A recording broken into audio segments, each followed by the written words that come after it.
welcome viewers to this edition of The Soup, which has brought us to the impressive Landings Resort, just a few hundred kilometers away from the entrance of the Pigeon Island National Landmark in Groseley.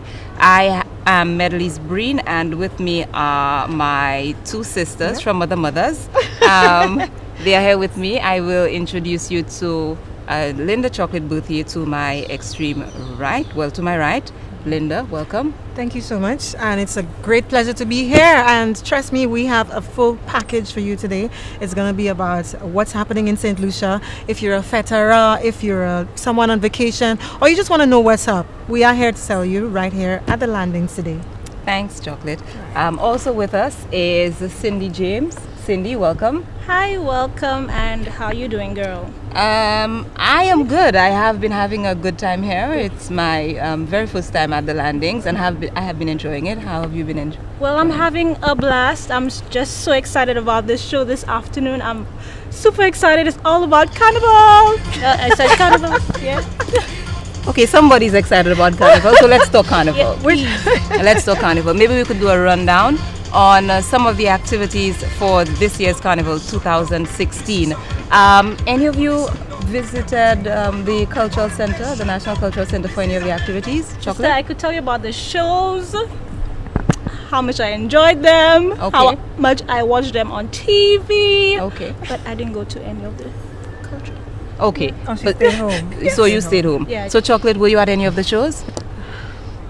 I imagine that is okay, let me answer honestly. I was out. I went out everywhere, but I didn't go specifically to the Calypso shows, which is what I was really looking forward to. Right. But I went to some of the events that took place with the Carnival bands and some of the soca events. And I had a fantastic time. St. Lucia is just growing in our culture, in our music festivals, in this whole heritage season, Carnival season. It's beautiful. And you don't have to be someone in costume to enjoy Carnival. You just have to go out with your family and enjoy the colors, the settings, the whole energy. It's just beautiful in St. Lucia. But I can tell you girls, I imagine you would have heard the news, but for the Intercommercial House competition, which is the business side of the Calypso, Chocolate knows she has participated in the Intercommercial House competition. But this year, I was just moved by so many of the calypsos that were sung, and emerging as winner from the Royal St. Lucia Police Force, 2 years running. Spoiler, well, he wasn't the one who won last year, but the Royal St. Lucia Police Force emerged as winners again this year. Spoiler came out on top, and he is our intercommercial monarch for 2016. Congratulations to you, Spoiler, but I might just alarm you that this might be your very last time. The Royal St. Lucia Police Force, they need to know that the nurses are ready for next year, because it's an annual event. Yes, it is. And it's intercommercial. So that is where you get to really do your networking and just have fun with all the different organizations and the institutions. So we're looking forward to next year. So you're saying that you'll be competing? I am sensing a nurse will compete. I am sensing that Not Chocolate is necessarily me, about but to get back on. We need to show them, tell them what time it is. Yeah, man. You have a song written. Chocolate always has a song. Actually, in correction, I took part in the complex calypso competition, and Naomi Grandison was she was the winner, and she represented the Ministry of Health, and she won intercommercial in 2014. And in 2015 we didn't participate, so obviously the second best would have won. Somebody is a bit pompous here. Let's move on. The Calypso Monarch, a female, Minel, not the first time. But I love you that she guys. has. I love you guys. That's okay. We'll see what happens next year. We'll see what happens next year. But Minel, she's the Calypso Monarch for 2016. Were you National Calypso Queen Monarch? Yes. And I don't think she disappointed anyone, especially at the Ministry of Health, because Minel has been one of our girls that we love. And I'm just so proud of her, and she's an example to young people. She's gone through a lot of challenges in life, but she's overcome, and she just kept persevering. And no matter what was said in the tabloids about her giving up and traveling and so on, but she is here to show that when Minel sets her mind to perform and win, she will win. And what about those songs? We'll talk a little about Calypso a little later on in the program, Chocolate. But we're moving on with a little more of the results. Of course, the Groovy Soca Monarch is Arthur Ale, repeat. Yeah. I sense that he's one of your favorites. Were you at that show? I told you. I only She was there in watched, spirit. yeah. Well, so you were. I So had you- the best spot at home. But you were there. You were there in Yeah, spirit. right, yeah. Okay. All But I right. was I mean, there, and you were trust there. me, I'm not surprised that he won it because his presentation, his execution, his vocal preparedness, his concentration, he was just full Are you a 100 ready. judge? You sound like I a was judge. there, man. He was that good. Because you see, a lot of the artists, they come on stage and they take the energy, they grab the energy from the audience and they go shouting and dancing, which is all well and good. But you have to remember that you are the one performing. You are the one on the stage. And you have to be in charge of your vocals. And when Arthur came on, it was like a recording, a live recording. You could hear he was just singing. He was literally singing, not shouting. And I was not surprised when he came out on top. Well done, Arthur. From what I know, the Groovy Soca Monarch, that is one of the differences between that particular show and the Power Soca. There is an element of singing that is expected from the artist for Groovy, and Arthur certainly brought his game on. Well, I on hope the you're night not saying in that there's question. not an element of singing for the soca. No, it is expected. I'm Oh. saying that it is expected that there is more of that happening Right. for Groovy, Yeah. so that the singing is going to encourage the audience Yeah. to move, and there isn't that expectation that you have to ask your audience to move and jump. And Exactly. And And like speaking you said, of like the the audience, presentation, yeah. like his presentations, the dancers at the back, and it was just so full of excitement. I was home with a rag, dancing. And you were dancing. Yes. All I right. should have Okay. come to you. I should have come to your I house. wanted to be a backup dancer. And I you know? enjoyed for free. Yeah, but you decided to be on the field. I decided to be home. Okay? But they were very well prepared. You could Yes. tell. And this takes a lot of preparation. man. It does. It does take a lot of preparation. And he was very comfortable, showing that he had prepared himself and he knew what he was about. The only downside to it was being in the crowd. He had this whole posse from Soufre. And my God, I thought I would have been knocked down because they were there full spirited and just shouting three peats. And they just was like they knew he was going to win. Soufre people are hot. Soufre people have a That's a lot of generous fire. statement. Very supportive. They have lots of fire, I can tell you. All right. Soufre Massive is going to represent their boy. Power Soca, we have Neil Eilerman Gittins. There we go. Yeah, you represented Mad. Band of the Year, Tribe of 12. Any of you were on the road for Monday and Tuesday? Were you? I was at work. You were at road. Okay. Smiling. I'm Were not you? going to tell you another time. Okay. So you didn't go on the road on Monday and Tuesday either? I try to enjoy everything in the comfort of my home. Okay. It's cool. Nobody rubbing on me. Nobody pushing me. High five But to that's that all girl. of that. High five. That is right all of over the her fun. head. Right, Yeah, right. yeah. Okay, that's part of the She fun. enjoyed herself. But Road March, a song that all of us can sing to, I'm sure. No, I'm not Partners. mad. Partners, Sorry. Road March. Sorry, Road I'm March. slow. Mark I'm 11, congratulations to Gosh. him. That song is just so infectious. So no surprise. Now the thing is, some people are wondering how did it win Road March? But the thing is, it's so infectious. It doesn't matter if you really think that it's the best written song. Although when you listen to it, he took a lot of time and preparation in his lyrics. But it's just so infectious. I mean, I went to one of the restaurants on the Rodney Bay Strip a night, and after one of the events in the clubs, the people came out on the road. A taxi driver was playing Partners, and the people had their own road match on the road at 1 o'clock in the morning. Wow. That's how infectious the song is. It So is. it was to no surprise that Partners, Mark 11, well done. And we're looking forward to seeing what you're going to come out with next year. Carnival Queen is Miss Fix, Tyler Theophane. I wasn't at that show, but I watched it on telly, and it was a fascinating But one. tell me, when you looked at the girls from the inception, the first time they were actually advertising the show and introducing the girls on TV and so on, didn't you just think that she would win? Actually, I try not to prejudge and Okay. and do that sort of thing. I wait until the night and I judge on the particular night. Good answer. Good answer. Is that your final answer? That is my final answer. And we're moving on. Panorama champion, Labrie Steel Orchestra. Congratulations to my folks in Labrie. Very well deserved. They did a fabulous job on Friday evening, Carnival Friday. Junior Carnival Band. Well, my daughter was super excited because Just Us Kids won. on. Did she She participate? dances. No, she doesn't. But she dances with Silver Shadowed dancers. So, which is why.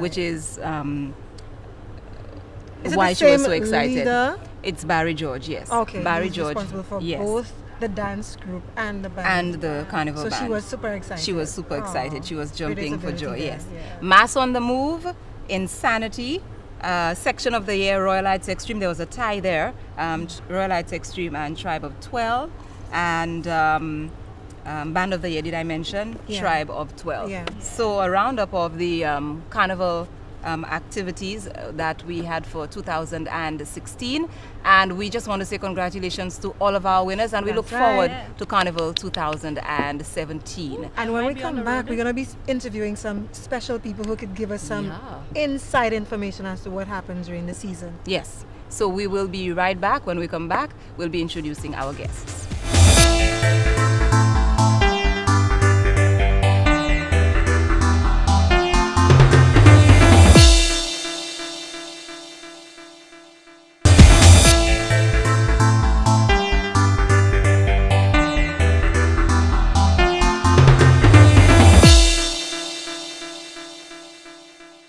Welcome back to The Soup. I'm your host Cindy James, and we're in the presence of two young men, Mr. Antonius Sikra Gibson whoop, whoop, and Mr. Royston Taylor. And we're going to be talking about Carnival back then and Carnival now.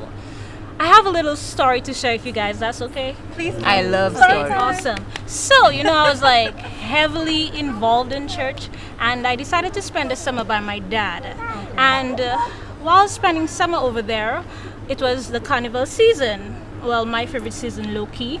And my dad's wife, she decided that we should go to Carnival. I'm like, no, I'm not going to Carnival. I'm so involved in church. I'm not going to go to Carnival. I'm just going to stay home. She said, look here, every single person under this roof is heading to Carnival. Okay. So I had to be obedient, and I went down to Carnival, guys. And let me tell you, I had the time of my life. I think Siki could relate to that, right? I had the time of my life. Back then, like around 7 o'clock, you could jump in the bands and do a little something. Right. So I decided to jump in at 7 o'clock, and let me tell you, That was in the I just PM? went. I had a good time. I had a swell time, and let me tell you, I did get in trouble afterwards with the church. But that's okay. I knew I had a lot of fun, and They forgave you? yeah, they did actually. Sins are forgiven. Wow. Thank you. And he has the ability to do that. Yes. And coming So from you a man. participated in your like normal outing clothes, or were you in costume? Right, because back then it was like just, like family, it was family oriented. So at a certain time after the bands passed, like you could have joined in around 7 o'clock and Okay, just, okay. take a little, Yes. So did you go on stage? not on stage, just In the behind a band, band. Because I know the bands have to pass the judges, and in order to pass the judges, you go on top of the stage and then get No, off no, no, stage. that's- No, that's- that's today. That's not that That's part. today. Oh, this happens only now. But Yeah. back then it wasn't that way. No, back then you went to I'm Mississippi learning. I'm Park. learning. Good. Okay. So that's maybe a good time to bring Mr. Antonio yes. Sikra Gibson I'm in. so happy you're here. I wouldn't have known that. But Yeah. I think the first, well, for me, what I want to know is, where did Sikra come from? That name. The name Yeah. Antonius Sikra. Sikra Gibson. Yeah. Sikra is a name that came from St. Mary's College. Oh, If you went to St. Mary's College and you were not given some sort of name, then people didn't know you. Now it came out of cricket. okay. You're a cricketer. No, we were, as schoolboys, we would go on the field and play cricket. But the field boys played so well that they struck the ball all about. So somebody looked at me and said, where? Who do want sick cow? Which meant you sweet like sugar.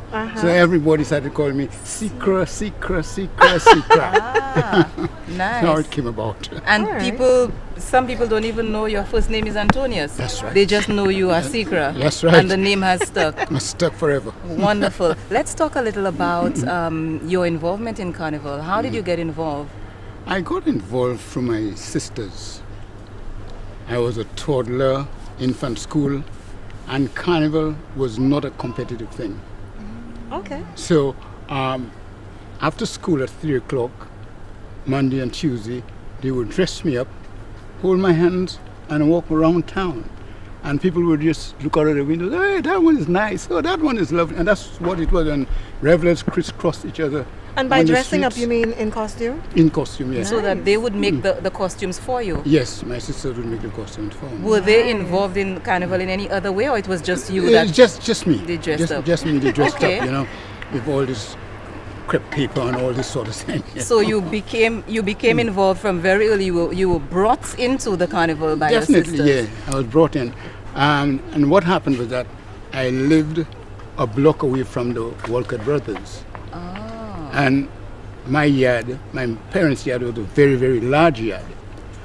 So that they used the yard for Turks, which was the Walcott's Carnival band, Right. to practice and to build the pans. And because of that, I learned how to build pan, I learned how to be part of Carnival, Wow. how to build costumes, and that's how it all came about. So it was an easy transition then for you to take on the leadership role of a Carnival band. Oh yeah, well, it happened when Roddy Walcott, who was a great carnival enthusiast, he was director of culture here Right. and migrated to Canada.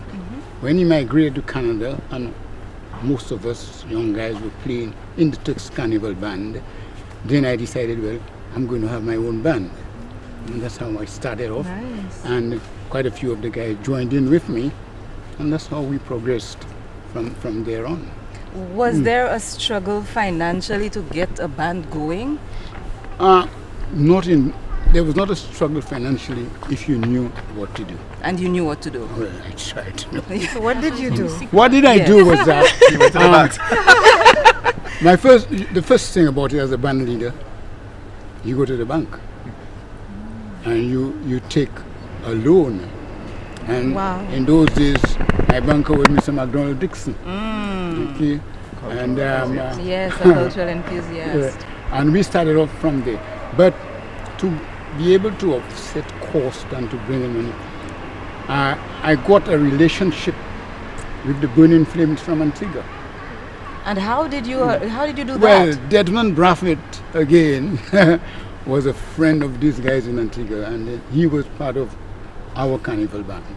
So we got linked up together. What a network. He's mentioning know. quite a number of Quite a names. number of Desmond names. Brathwaite, remind me again. Roddy Walker. Desmond Braffett you was mean an who he was? ex-minister. He Wow. goes a long way. Wow. It goes a long way, I must Your say. networking Yeah. system was And, quite uh, extensive. Yeah. What we did was that we brought in the Burning Flames about 2 weeks before Carnival, and we booked halls all around the island. And so they played, and that's how we generated our funds. Nice. You know? So when that- you went to the bank to get a loan, right? Yeah. Did you ever get any profits, like any returns for yourself personally? There's absolutely no profit in Carnival. You do it for the love of it. Wow. And the response you get from the people. Okay, people come Smiles on the time. from Labrie, from Suzel, from all over the place, and they're coming up to see your band. Nice. Right. That is So, interesting. I think I want to introduce our next guest with that question, and I want to pose it to him as well. With us, as Cindy indicated, is Mr. Ruston Taylor, a very familiar face when we speak of Just for Fun. Mr. Taylor, would you agree with Mr. Gibson that there is no financial benefit from Carnival? First of all, no Mr. Taylor. This is Okay, Carnival. Ruston. All right. Sir Ruston. Definitely. Carnival is not a profitable venture. And if you don't do it for the love of it, you won't be doing it for long. For us, our events, which are very successful, always take us over the line. So that's how we're successful in coming back every year. So do you guys take loans, personal loans to? Yes, and guarantees and Wow. personal funds, that's part of it. It's Wow. that's why you Wow. have to do it for the love of it. Yes, If you yes. don't do it for the love of it, you won't last in Carnival. But this year, Just for Fun experienced a really tragic time, and I really felt it deep within because you lost a very valuable and active leader in And the friend. bands, and friend, and colleague, Andy Belmar. He succumbed to injuries immediate injuries at an accident. That's the day before Carnival on his way began. to sea. What? On his way What? to see you. Yeah. On his way to see you. Wow. Tell me about the experience and what you were going through at that time. It's tough. Still is. Wow. As a team, we always pull through. We rallied right away, got the team together, and did what Andy would have done. Produce mass. Yeah. How did you get involved in Carnival? For me, like Sikra, my aunts back in those days they used to have something called the banks used to have a band. What is it? Just T-shirt bands or something. Yes. So, and that's how we started. We lived in the CDC, and my aunts would take us out on the trucks and everything else, and that's how you got involved in Carnival at a very early age. And I was 5 or 6 years old. Oh, wow. And through the years, what kept you interested? I really in it? got involved in the mass aspect of it when I came back from school in 1989. St. Lucian Spirits with Joan Hinkson, making costumes. When I came in my first year, you had to go to JQ, buy 2 yards of material, take it to a seamstress, and I just found that we need to move away from that sort of thing. And then I sort of introduced them to mass production in terms of the factories with Bell Fashions, which I work closely with through NDC, and that's how we started mass producing costumes. You know. But from there, the rest is history. Yes, it is indeed history. Do you guys, or you must have heard that argument that Carnival now, because of that mass production, Right. That decision to mass produce, Carnival has somehow lost its creativity that you would have been familiar with in your time when there was there were mass camps, and people who were involved in Carnival, the revelers, were a part of producing their own costumes. What do you say to that massive shift from what you knew when you were a Carnival band leader to what you see happening now? The first thing you have to accept that time moves on. Things never seem to stay the same. Yet when you look at it, you think it's the same. But what happened then and now? First of all, Carnival then was a pre-Lenten festivity. It had its religious connotations and all that. You jump mass on Monday and Tuesday, and Wednesday you went for Ashes, Ash Wednesday, and you went to the cemetery and buried Vaval and this sort of thing. This is a different time now. Carnival now is down in July. For reasons best known to ourselves, I'm sure the people who were responsible felt that it was more profitable, or it gave St. Lucia a sort of a separate look than being involved with Carnival in Trinidad and Dominica and Martinique and all these carnivals at the same time. So because of this difference in time, obviously design and music and every single thing is going to change, and it's a question of we have to adapt to what goes on now. And we've had our arguments about that. Yes, For years. Yes. He was on one side, I was on the other, trying to change, and he was. But you get a better appreciation for the traditionalists and what they really believe in. I still think there's an opportunity for that type of mass. But like he says, change comes every year, and you need to start adapting to the change, or else you're going to be left behind. So I would imagine that some of the judges who are judging the Carnival bands as they go by may have one of the two opinions. What do you think that the judges look for right now? This is a very, very interesting point. I pity the judges. I think it is very difficult judging a Carnival band now, because I do not know. Now, to be fair, I watch Carnival from my television screen. That makes two of us.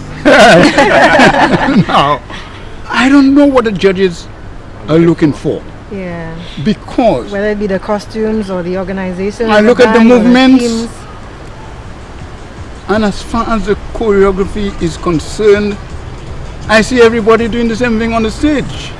Everybody doing it the same way, everybody dancing the same way. I look at the various sections, and well, probably a today band leader would not notice that. Sitting there watching my television, I can actually take one section of a band and fit it into another band, and it wouldn't matter. You would know that it comes from a different another band. band. Yes, The you know, band because of it's just a different name. The costumes are so close. Okay, and whereas in the past we dealt with more fabric, national mass, and you want to play a mass about Saint Lucia, Wavin Poisson disaster or something that happened, a historical event. Right. Something of It is significance. not so Okay. now. There's nothing. You see, the design now is more for a sort of a fantasy and the enjoyment of the reveler. I think this kind of discussion has been going on for years Yes. as to where Carnival it should be going. Can we strike that balance? Do we need to strike that balance, or do we need to just allow ourselves to move with the times and go where the mass is taking us? And so I think that discussion will continue for a long time to come. Yeah. And I am happy we had that discussion. I always wanted to know what the more traditional kind of band leader felt as opposed to the younger ones? That's right. Take your compliments. Grab it fast. the younger ones. But we are due for a break here. Yeah. We will take that break. But before we take the break, I would just like to extend my condolences personally from me and our family, the Soup, to Just for Fun and all the others who were And close then to his Andy families. He had about Belmont. 3 or 4 different families. I know, His right? wife and kids, he It had to really Just for touched Fun, he had everybody. the So we bands, extend our Yeah. condolences to you, and hats off to the strength and energy and unity that it brought in among everyone. I'm happy you did that, because I am not in a position to do that. I'm a crybaby. So I'm happy you took that one on. Yes, it is. But probably not on set. I'll be like a dirty crier. did. You missed Yes. it. Yeah, but it was so beautiful, his crying. Yeah. Mine is terrible, chocolate. Yes, it's terrible. But we're due for that break, Very so true. we will take that break, and when Beautiful. we get back, we'll introduce another one of our guests. Thank you so much for staying with the Soup. We'll be right back.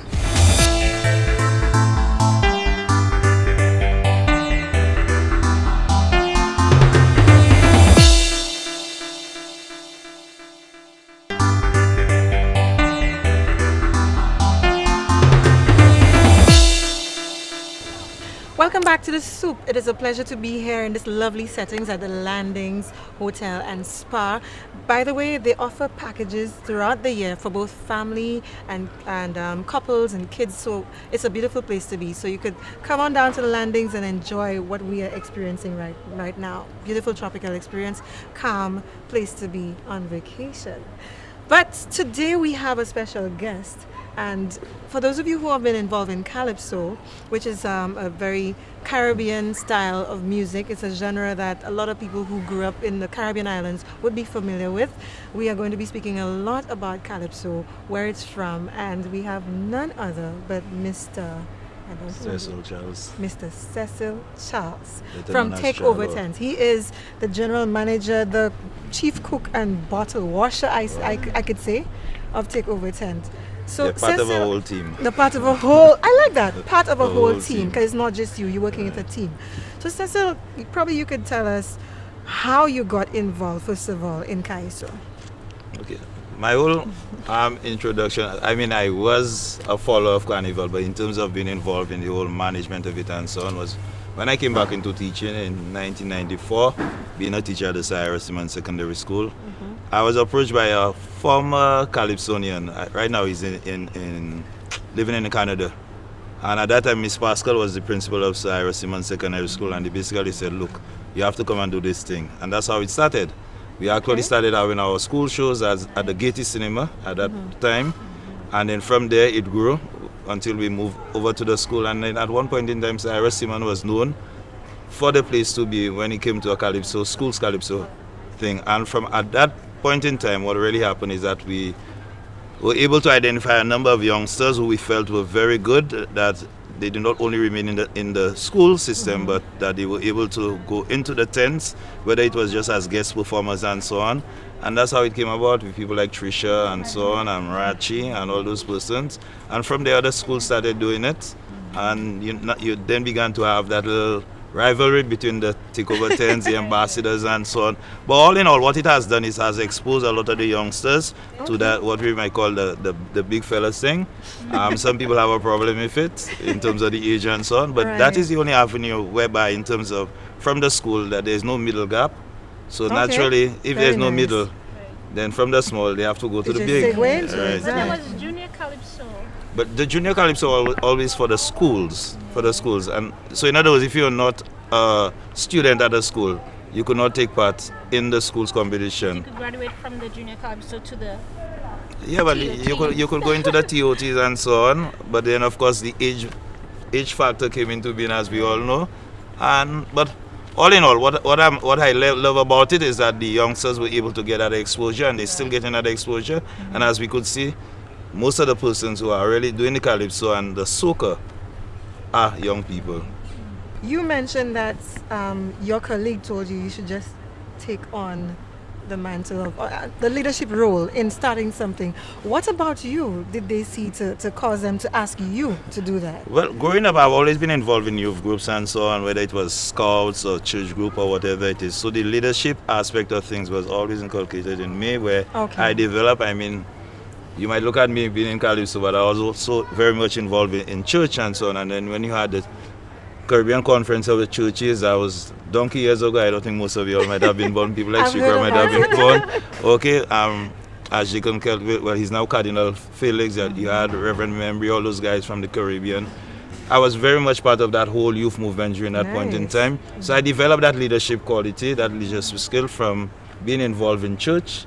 And of course, I've found myself in the wider arena, although sometimes people tell me, but you have to go back to church. I never saw you as that kind of man, Charlo, that church-oriented man. Oh, you'd be surprised. Growing up, I mean, I was acolyte, I was chief bottle washer, just name it, I always became a priest.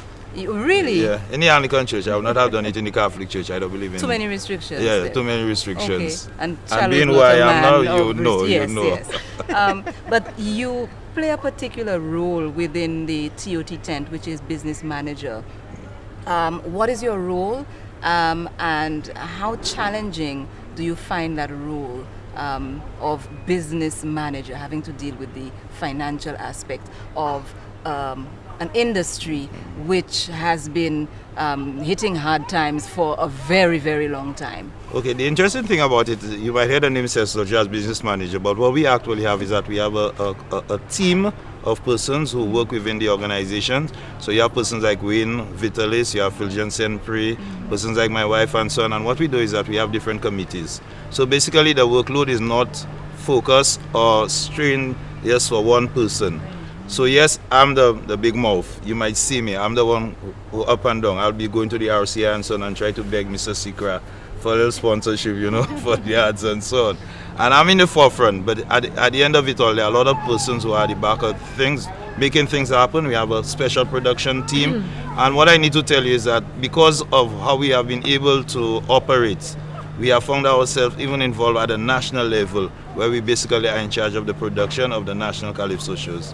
So all in all, it is from what we have experienced and what we are doing as a team, we have been able to be successful. And I mean, heads always meet, as we always say, but at the end of it, what we want is that we put out a top quality product out there, and that is what we have been doing. If you notice, there's a merger. Well, it's not a merger, we call it a collaboration between Takeover Tent and Soca Village. And at first, it was not something that was cemented. It happened that kind of way, but right now, it is almost structured, and we continue in that vein until maybe, we don't know, it might change again. But at this point in time, that's the best way we realize that we could operate, because we want to ensure that there's a top quality product that we always promote when persons come to TOT Soca Village events. There always seems to be this Come on, say it. this Don't hold back. annoyance that Calypsonians have as it relates to the remuneration during the season. How is that being handled? What are we doing moving forward so that our Calypsonians who are telling the story, the history of St. Lucia through music, how they are going to be kept happy so that they keep telling St. Lucia's story? Yeah, and that's very interesting, because one of the concerns that we have had is the fact that when you look at the product, the Calypsonian is the person who persons come to see. Not, I mean, the backdrop is important, the whole thing, the venue, everything is okay. But then at the end of it all, what we realize is that the main persons in the art form are the ones who get the less remuneration, sometimes none at all. Because you see, for example, you're putting on a show. So you have to think of the venue, you have to pay for the band, the musical band, the hi-fi, just name it. I mean, anytime you have a show at the cultural center, you're talking about between $20,000 to at least $40,000 just to put on a show. The entrance fee is so much, all right? And I could tell you that in no way that most times we are able to cover the cost of paying the band, the musical backup band, with what we collect at the gates. So sometimes the sponsorship, and we are very grateful to persons who have really stood with us and so on. But of course we realize that we are on lean times and so on. The sponsorship might not always be in the form of cash. Okay, there's product and so on, and sometimes people don't understand those things. Now at the end of it all, I mean, there are a number of players. For example, the arrangers. Arrangers would charge a Calypsonian maybe about $300 per song. A Calypsonian, as we know, has to have at least 2 or 3 songs. All right? The writer might sell, it depends on the arrangement he or she has with the Calypsonian. The Calypsonian himself, and in fact we did a financial operation with the artists for them to understand how much it costs them. And most of them didn't get it, you know. So yes, we know that the artists are the ones who are supposed to be the beneficial to it all. But then you cannot have the artists alone. You have to have all the service providers with you. And I could tell you, whereas maybe because they are a member of your organization, that is the Calypsonian, yes, you might tend to pay the others before, but the service providers, they do get very angry if we are not able to pay them. So at the end of it all, I think the artist usually ends up getting the end of nothing, which I honestly am saying is not the right thing. What happened to is that when the government, a couple of years ago, when they first invested into the Carnival, for the Ministry of Tourism or Tourist Board, where that money was injected. Before that, we used to pay a backup band $3,000. From the time that money from government came in, the cost of a backup band went up to $7,500 to at least $10,000. Every service provider increased his fee. Our gate entrance fee could not go up. Other persons are in, but our operating costs went up. So yes, you'll see that big show and so on, but at the end of the day, it is a cost factor that is really preventing us from paying the artist what he or she truly deserves. And I just pray that one day it happens where the artists are the ones who will be the biggest beneficiary, because they are the ones people come to see. Okay, so Charlo, right? Yes, my If girl. I want to sing Calypso next year, I want to write a song, do something next year. What kind of training is there? Because when I go out there, I want to be the winner, like Minel. You understand? So tell me, what type of training is in place for an upcoming star? I said star like myself. Okay, what we do within our organization, that is the TOT Soca Village, is that we basically have auditions, and what we do is that we have writers who we align with certain singers. So most of the times, a writer will say, I want to work with a particular singer, or a writer will tell you, Charlo, I'm looking for a young lady. A young lady? So I think you're lady. already Yes, I'm a in young that thing, and I lady. could tell you have some serious writers who would work with I you. have some good vocals too. Well, I know that, Cindy. You are my neighbor. You are my neighbor. All right. So yes, That's what's up. Cindy is just getting things done right now. No, but I'm glad that I met her here today, All right, but what happens is that we team people up, and the writers usually work with certain artists that they feel comfortable with and so on. And even from the school level, what we do as a tent leader, tent manager, I will go around to the schools and so on, particularly when the schools Calypso and identify persons and so on. Nice. Okay, we have people like Lil Nick, who had won a couple of years before. He started as a guest artist, but now he's competing in TOT as a full member. So what we do, yes, we go out there and so on, we begin to scout around, and before the season starts, we actually have our workshops. Okay, so during our workshops, we have person like Hayden who come to do performance on stage. We have people like one of our esteemed judges, Jennifer Gastor. She actually come do some voicing. So we have a team of persons all there. As I said, we have a comprehensive structure in place where we are able to. And when people like Ricky T, when people like Ambi came in, how they are performing now, that is not how they were when we first got them. And that's really good. And hats off to you guys for having a whole team to help build and manage the artists. But we'll come right back because we have a beautiful boat passing through and we want to hear everything that you have to say. So it's all happening here in the Soup. A lot of information about what's happening behind the scenes with our cultural festivities during Carnival season.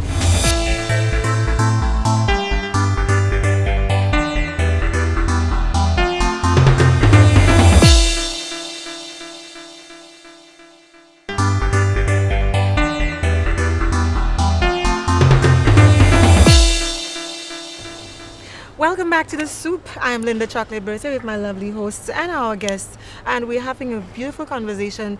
And the main reason I think that this conversation is beautiful is because we're at the Landings. It's resort and spa. It's beautiful. It's a beautiful experience, and I think I would be coming back because they offer a range of dishes, international and local dishes. The experience, the fact that they cater for families and kids. Specifically, I think I'm going to come back here. There are two reasons I really love here so far, Chocolate, and I'm sure I'm going to find other reasons. One is the size of the bathroom. I love it. I absolutely love it. So spacious. You know, we always need space to get our stuff done in the bathroom. Yes, definitely. It's a woman thing. Yes, we can't help it. And the pools, earlier on, well, some of us came with our children, and the children have been in the pools, and that's one of the amenities that is offered to the guests of the Landings. So it's a family fun environment. You come with your family on a weekend and you have a blast at the Landings. That's right. And the rooms are 1, 2, and 3 bedroom rooms. I mean, it's Suites? Let's just suites. Exactly. Yes. That's what we I'm must trying to say. organize so we can come out here and do a. Okay, I we're second that. we're moving on because we're going to get into a discussion. But Cindy completely. was having a field time speaking with our guests because she seemed to be very interested in being involved Participating. Calypso, in the yes. Calypso. Are you serious about it, Cindy? I'm very serious about it. Look out for me next year. I might be right. Cindy Island Cutie the Calypsonian. She has a name. Cutie the Calypsonian. Island Cutie the Calypsonian. Oh, I'm sorry, Island Island Cutie. Yeah, that's I like that. You're not just thinking of being here in St. Lucia. You're already prepared and packaged. International. Your name is international. Hashtag. Island Cutie. Yeah. Thank you. You heard I'm it right. first on the Soup. Cindy have a lot of vibes, boy. What? So You need to take her Charlo. under your wings. Yes, please take me under your wings. Definitely. Write my songs. I have no Okay. fear, Cindy. I'll be So- at the bank on Monday morning. Okay, so Charlo, tell us, what do you think about the music programs in our schools? Okay, for sure it has to be developed more like it was done in the past when we had people like Joyce Ogis and so on. And I think that's where a lot of the young, not the youngsters, but a lot of guys like Invader and Ashanti came through. But you used to actually have a lot of music programs. The schools used to have the little concerts and so on. It wasn't just academics. Yes, exactly. One of the things I'm noticing right now is that persons like Shemi G and a lot of the youngsters who, I mean, they went through Cyrus, so I know them. These were guys who were not academic, you know. Not that they were dunce. And look at all the music that they are producing now. Now at school they did not have that opportunity, that chance, because there was no music program per se.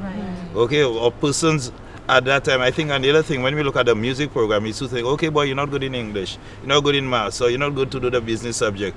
I fear music. You know, go into the food and nutrition thing. We have to move away from that. Right, yes. I don't know if you noticed the whole theatrical thing that was done for the opening of Rio Carnival. Olympics. Olympics. Yeah. All that is theater. All that is music and so on. Exactly, the creative And you know, arts. it is not no novice people that were part of that whole planning, presenting what was presented there last night.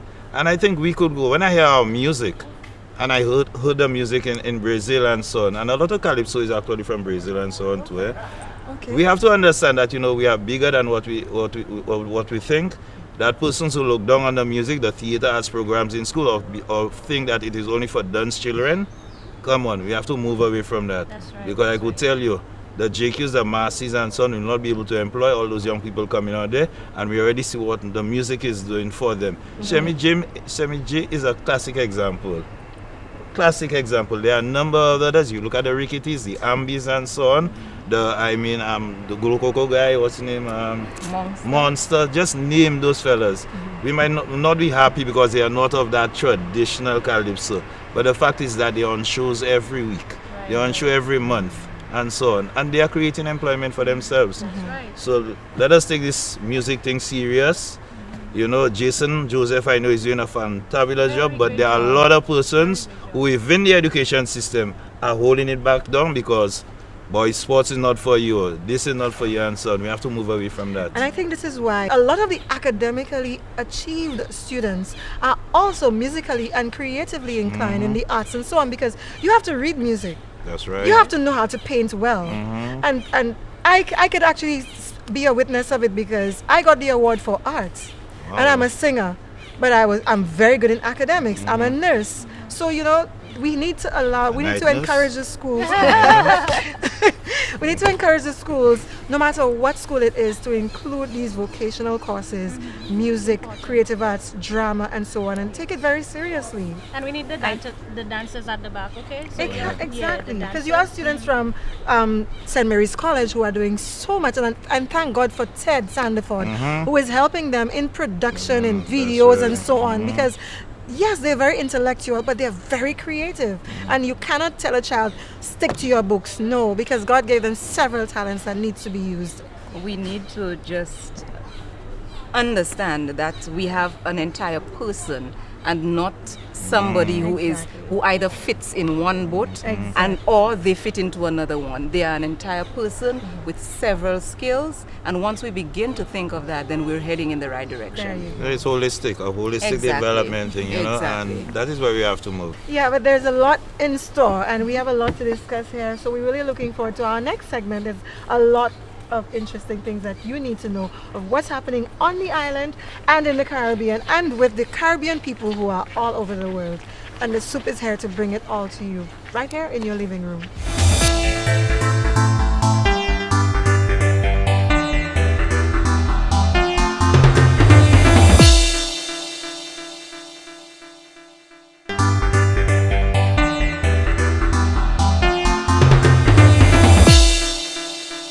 welcome back to the Soup, and we are here at the luxurious boutique, The Landings. Big shout out to Team 758 who represented us well in Rio. Oh yes. Big shout out to you guys. Whoop, whoop. I'm so proud of them. So we had 5 people. Yes. I mentioned Janelle Shaper. There's Laverne Spencer, of course. Uh-huh. Another high jumper. There's Stephanie Lavelle. Right. Mm-hmm. David Best. That's the name, right? Javid. Javid Best. Yes. Oh yeah. Javid. The lovely looking Javid Best. Okay, take it easy. Take it easy, son. And we also have Jordan Oje. That's right. That's 5 correct. representatives. Yeah. But just looking at the athletes, they look well. Thanks very much. You mean in terms of physique, or in terms of physique? In terms of physique. But seriously, people like Spencer, she has matured. She has gracefully matured, and just the same way Darren Sammy matured in being so much more media friendly and the way he speaks and so on. She as well has come a long way in speaking and just expressing herself exactly how she feels.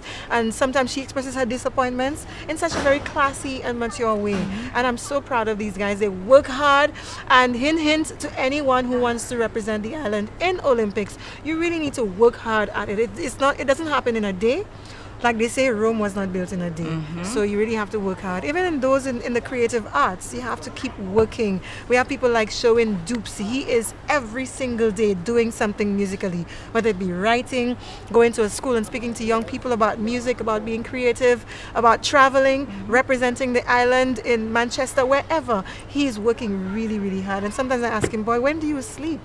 But that's what it takes to really go towards achieving your dreams. Those who go far don't just get there. they struggle and they strive along. It's a journey. Yes, it is. And it has to be done.